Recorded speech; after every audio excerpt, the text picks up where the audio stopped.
ശരി. വിജയരാഘവൻ മുതിർന്ന ഇടതുപക്ഷ നേതാവിന്റെ വാക്കുകളാണ് നമ്മൾ കണ്ടത്. ഇതുമായി ബന്ധപ്പെട്ട് അദ്ദേഹം ആവർത്തിച്ച് സർക്കാർ പരിശോധിക്കും, മുഖ്യമന്ത്രി പരിശോധിക്കും, അന്വേഷണം നടക്കുന്നുണ്ടെന്ന് ഒക്കെ പറഞ്ഞുവെങ്കിലും ശ്രദ്ധേയമായൊരു വാചകം അമ്മയെ തല്ലിയാൽ അതിൽ അഭിപ്രായം ചോദിക്കേണ്ട ആവശ്യമുണ്ടോ എന്നുള്ളതാണ്. നമുക്കൊപ്പം ഇപ്പോൾ ഇടത് സഹയാത്രികൻ റെജി ലൂക്കോസ് ടെലിഫോൺ ലൈനിൽ ചേരുന്നുണ്ട്. ശ്രീ റെജി ലൂക്കോസ്, അമ്മയെ തല്ലിയാൽ സ്വാഭാവികമായും അതിൽ രണ്ട് പക്ഷം ഉണ്ടാവില്ലല്ലോ? അല്ല, തീർച്ചയായിട്ടും അതൊരു പ്രധാനപ്പെട്ട വാക്യമല്ല. നമ്മുടെ നാട്ടില് പറഞ്ഞില്ല, അത് അന്വർത്ഥമായ ഒരു മറുപടിയാണ് ബഹുമാനപ്പെട്ട വിജയരാമന്റെ ഭാഗത്തുണ്ടായെന്നാണ് ഞാൻ വിശ്വസിക്കുന്നത്. തന്നെ കഴിഞ്ഞ കുറെ ദിവസങ്ങളായിട്ട് ഒരു ADGP 16 മാസങ്ങൾക്ക് മുമ്പ് RSSന്റെ നേതാവിനെ അദ്ദേഹത്തിന്റെ സ്വകാര്യ ആവശ്യത്തിനായി കണ്ടു എന്നത് വെച്ചുകൊണ്ട് കഴിഞ്ഞ കുറെ ദിവസങ്ങളായിട്ട് CPM വിചാരണ ചെയ്യുവാണ് ഇവിടുത്തെ കുറെ പാർട്ടികൾ. പക്ഷെ ഇന്ന് രാജ്യം തന്നെ ഞടുങ്ങുമൊന്നുമില്ല. രാജ്യത്ത് തന്നെ ഏറ്റവും പ്രമുഖ സ്ഥാനത്ത് നിൽക്കുന്ന ഇന്ത്യൻ എക്സ്പ്രസ് ഒരു വാർത്ത പുറത്തുവിട്ടിട്ടുണ്ട്. ഡൽഹി എഡിഷനിലാണ്. അതിൽ കേരളത്തിലെ ഒരു പ്രമുഖ മുതിർന്ന കോൺഗ്രസ് MP BJPയിലേക്ക് ചേരുന്നു. അവർ പ്രാഥമികമായിട്ടുള്ള ചർച്ചകളെല്ലാം പൂർത്തിയാക്കിയെന്നാണ് പറയുന്നത്. ഇതേ കോൺഗ്രസിന്റെ നേതാക്കന്മാരാണ് കഴിഞ്ഞ കുറെ ദിവസങ്ങളായിട്ട് CPMനെ BJPയുമായിട്ട് RSSുമായിട്ട് കൂട്ടിയിടക്കി അസംഭാവികമായിട്ടുള്ള, ഒരിക്കലും അംഗീകരിക്കാൻ പറ്റാത്ത രീതിയിലുള്ള വാർത്തകൾ ചില മാധ്യമങ്ങളെ കൂട്ടിക്കെട്ടി ചവച്ചുകൊണ്ടിരിക്കുന്നത്.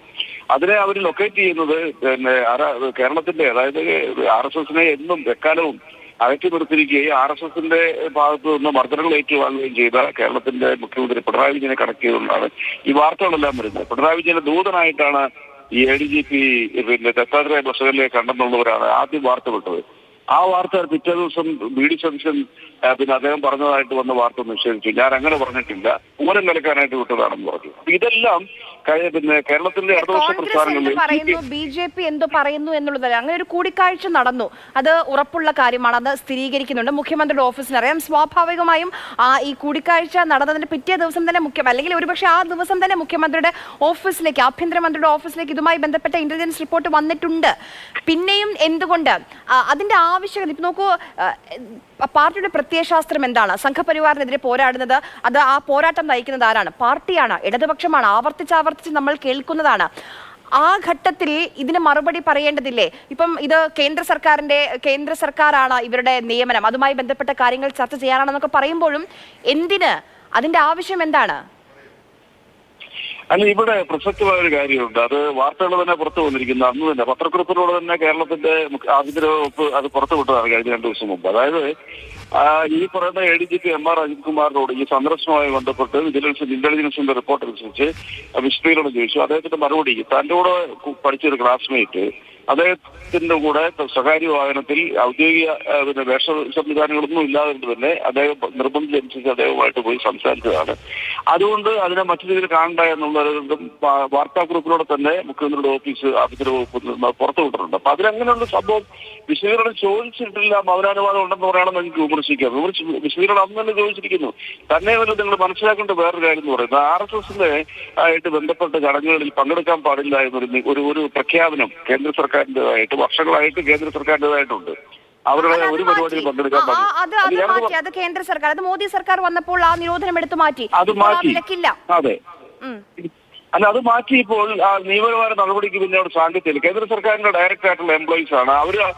ഓരോ സംസ്ഥാനത്തെ കേഡറിലേക്ക് വരണമെന്ന് മാത്രമുണ്ട്. അപ്പൊ അത് മാറ്റിയപ്പോൾ സ്വാഭാവികമായിട്ടും വ്യക്തിപരമായ ആവശ്യത്തിന് ഒരു RSSന്റെ നേതാവിനെ ഒരാൾ സ്വകാര്യമായി പോയി കണ്ടു എന്ന് പറയുന്നതിന് ഒരു നടപടി സ്വീകരിക്കാനായിട്ട് സംസ്ഥാന സർക്കാരിന് അധികാരമില്ല. അത് മനസ്സിലാക്കാതെ കൊണ്ടാണ് ഈ ADGP അദ്ദേഹത്തിന് സന്ദർശിച്ച വിഷയത്തിൽ BD സതീശൻ വെളിപ്പെടുത്തുമെന്ന് പറഞ്ഞു. BD സതീശന്റെ വെളിപ്പെടുത്തൽ എന്താണ് വാസ്തവത്തിൽ സംഭവിച്ചെന്താണ്? BD സതീശന്റെ വെളിപ്പെടുത്തിയപ്പോൾ അധികാര പരിധിയെ കുറിച്ച് താങ്കൾ സംസാരിച്ചു. ഈ പൂരവുമായി ബന്ധപ്പെട്ട് വലിയ രീതിയിലുള്ള ചർച്ചകളുണ്ട്. ഇടതുപക്ഷ സ്ഥാനാർത്ഥി VS സുനിൽകുമാർ ആ ദിവസം, ആ കാലയളവ് മുതൽ പറയുന്നുണ്ട് ഇതിന് പിന്നിൽ ഗൂഢാലോചനയുണ്ട്, പോലീസിന്റെ ഇടപെടലിനെ പറ്റി അന്വേഷിക്കണമെന്ന്. ഇപ്പോൾ ഇത് അതുമായി ബന്ധപ്പെട്ടും ഇതിനെ വായിക്കേണ്ടതുണ്ട്. ആ വിഷയം, ആ വിവാദം, പൂരം കലക്കിയതുമായി ബന്ധപ്പെട്ട വിഷയം ആരാണ് അന്വേഷിക്കുന്നത്? ADGP MR Ajith Kumar. ആരാണ് ആരോപണ വിധേയ സ്ഥാനത്ത് നിൽക്കുന്നത്? ADGP MR Ajith Kumar. അതിലെന്താണ്? കുറ്റക്കാരൻ തന്നെ അന്വേഷിക്കുകയാണോ? അല്ല, അതിനെ അങ്ങനെ വ്യാഖ്യാനിക്കാൻ പറ്റത്തില്ല. പൂരം കലക്കിയതിന്റെ പിന്നിൽ പോലീസ് അന്നത്തെ അങ്കിത് എന്ന് പറയുന്ന IPS ഉദ്യോഗസ്ഥൻ, അവിടുത്തെ കമ്മീഷണറായിരുന്ന ആൾക്ക് വ്യക്തമായ രീതിയിലുള്ള പങ്കുണ്ട്. അയാളെ പരിചയക്കുറവോ അറിവില്ലായ്മയോ അതോ മനഃപൂർവ്വമാണോ എന്നുള്ളത് നമുക്ക് പറയാൻ പറ്റില്ല. റിപ്പോർട്ട് പുറത്തു വന്നെങ്കിലേ പറയാൻ പറ്റത്തുള്ളൂ. പക്ഷേ പോലീസിന്റെ ഭാഗത്ത് ഗുരുതരമായ വീഴ്ച വന്നിട്ടുണ്ട്. പക്ഷേ റെജി ലൂക്കോസ് പുറത്തു വരാത്തത് 4 മാസം കഴിഞ്ഞില്ലേ? എന്തുകൊണ്ടാണ് റിപ്പോർട്ട് പുറത്തു വരാത്തത്? അല്ല, റിപ്പോർട്ട് പുറത്തു വന്നോളൂ, നിങ്ങൾ അതിനകത്ത് വിഷമിക്കേണ്ട കാര്യമില്ല. അത് ആ റിപ്പോർട്ടിന് പുറത്തു വരുന്നതിൽ സാങ്കത്യമില്ല. കാരണം വെച്ചാൽ ആ വസ്തുതകൾ ഏതാണ്ട് ജനത്തിന് മനസ്സിലായി. അവിടെ BJP നേതാവ് ജയിച്ചതിന്റെ കാരണത്തെക്കുറിച്ച് ബഹുമാനപ്പെട്ട VD സതീശൻ കഴിഞ്ഞ ദിവസം മാധ്യമങ്ങളോട് പറഞ്ഞൊരു വാർത്ത നിങ്ങൾ ശ്രദ്ധിച്ചിരുന്നു. നിങ്ങൾ വരെ ലൈവായിട്ട് പഠിച്ചത് അതെന്താ പറഞ്ഞത്, ഞങ്ങളുടെ അതായത് കോൺഗ്രസിന്റെ കുറെ വോട്ടുകൾ പിന്നെ VS സുനിൽകുമാറിലേക്ക് പോയിട്ടുണ്ട്. അപ്പോൾ മുരളീധരനെ വടകരയിൽ നിന്ന് നിർബന്ധിച്ച് അവിടെ കൊണ്ട് നിർത്തി എന്തിനാ പരാജയപ്പെടുത്താൻ വേണ്ടിയിട്ടില്ലായിരുന്നു. അവരുടെ വോട്ടുകൾ VS സുനിൽകുമാറിന് കിട്ടിയെന്ന് പറയുമ്പോൾ തന്നെ ഒരു പ്രതിപക്ഷ നേതാവ് തന്റെ പിന്നെ പാർട്ടിയിലെ പ്രമുഖനായ നേതാവിനെ തോൽപ്പിക്കാനായിട്ട് കോൺഗ്രസ് കൊണ്ട് നിർത്തി എന്നുള്ളതല്ല അതിന് മനസ്സിലാക്കേണ്ടത്. അദ്ദേഹം പറഞ്ഞ മാധ്യമ സമ്മേളനത്തിൽ.